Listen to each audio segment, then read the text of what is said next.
CA Rahul Gupta ji, Meerut से। जी। राधे राधे। महाराज जी राधे राधे, आपके चरणों में कोटि कोटि प्रणाम। महाराज जी, मेरी जिंदगी का लक्ष्य क्या है, मैं उसको कैसे ढूंढूं? बहुत भटक रहा हूँ, कुछ समझ नहीं आता, क्या जीवन व्यर्थ हो जाएगा? महाराज जी, कुछ हाँ, ज्ञान चाहिए। बड़ी कृपा हुई है जो आपके अंदर ये प्रश्न जागृत हुए हैं।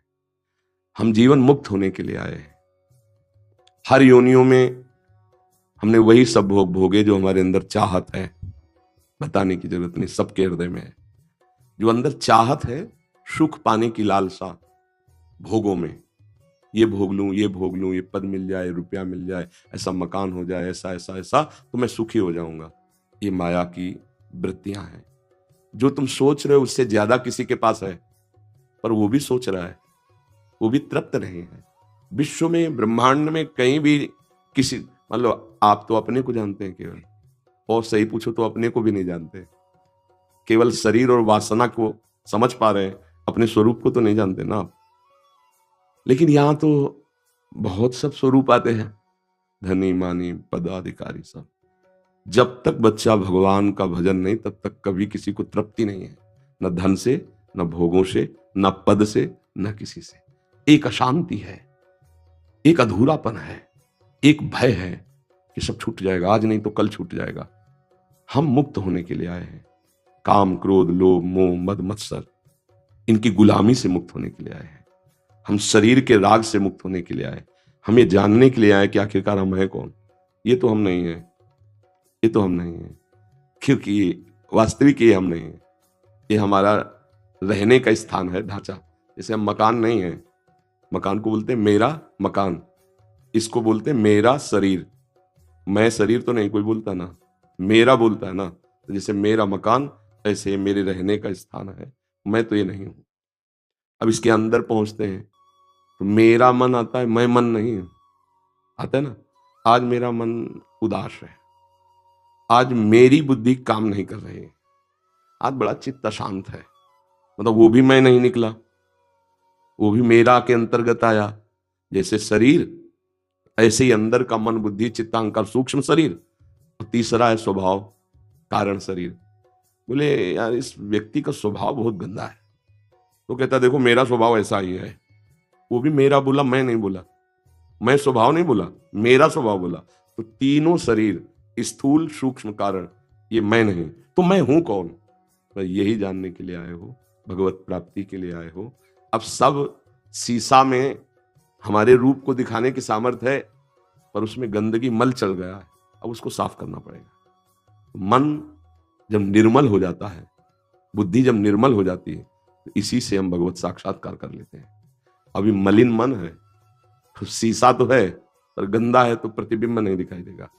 इसीलिए भगवान ने कहा निर्मल मन जन सो मोहि पावा, मोहि कपट छल छिद्र न भावा।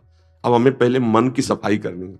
गंदगी क्या चढ़ी है? ये काम, क्रोध, लोभ, मोह, मद, मत्सर, ये गंदगी चढ़ गई हमारे मन में। अब उसके साफ करने का जो साबुन है वो सत्संग है।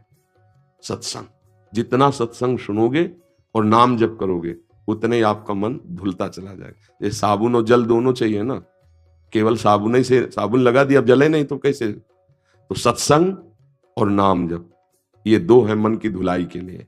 रोज सत्संग सुनो और नाम जप करो। तो सत्संग तुम्हें अच्छे आचरण बताता है, बुरे आचरणों का त्याग बताता है। तो बुरे आचरण त्याग दो, अच्छे आचरण करो, नाम जप करो।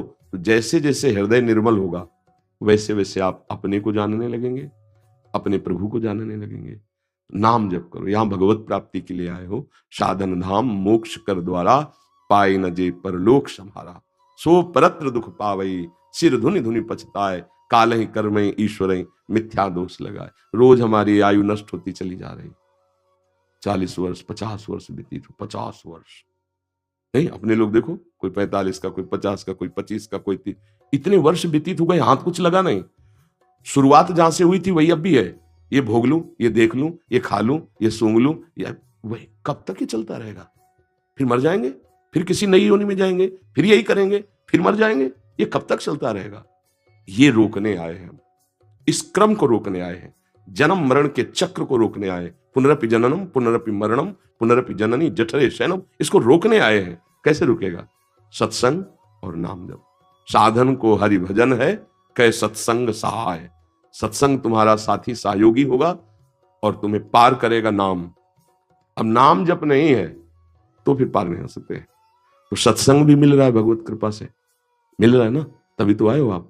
तो अब नाम जप करो और सत्संग सुनो और अंदर ही अंदर प्रभु से प्रार्थना करो कि प्रभु मुझे ये ज्ञान दे दो, मैं जानना चाहता हूं कि मैं कौन हूं, आप कहां हो मेरे हृदय में, ये मैं पाना चाहता हूं। यही है दशांगुलम शास्त्र शीर्षा पुरुषा सहस्राक्षा सहस्त्रपात सभूमि ग्वं सर्व तस प्रत्वात्यतिष्ठत दशांगुलम। देखो यहां से नापो 4 4 8 और 2, ये दशांगुलम नाभि से हृदय, इसे कहते हैं हृदय। यहां भगवान का वास है। वो ऑपरेशन करके देख लो, बिल्कुल नहीं दिखाई देंगे। आया अल्ट्रासाउंड कर लो, सीटी स्कैन कर लो, एक्सरा कर लो, इन प्राकृतिक यंत्रों में ताकत ही नहीं उस अविनाशी को पकड़ने की। तभी तो कहते हैं कि चाहे जितना विज्ञान बढ़ गया हो, मन का आज तक अल्ट्रासाउंड कोई कर ही नहीं सकता। मन का, परमात्मा का तो जाने दो, जीवात्मा का जाने दो। मन है ना सबके, दिखावे कि देखो ये मन चल रहा है, कहीं नहीं। स्थूल ढांचे का कर सकते हो, पांच भौतिक स्थूल ढांचे का, इसके आगे नहीं। तो इसके आगे जो होता है वो योग से होता है। नाम जप करो, नाम बहुत बड़ा योग है। नाम जप करो, सत्संग सुनो, अच्छे आचरण करो, बुरे आचरणों का त्याग करो, आगे का रास्ता दिखाई देने लगेगा। ठीक है।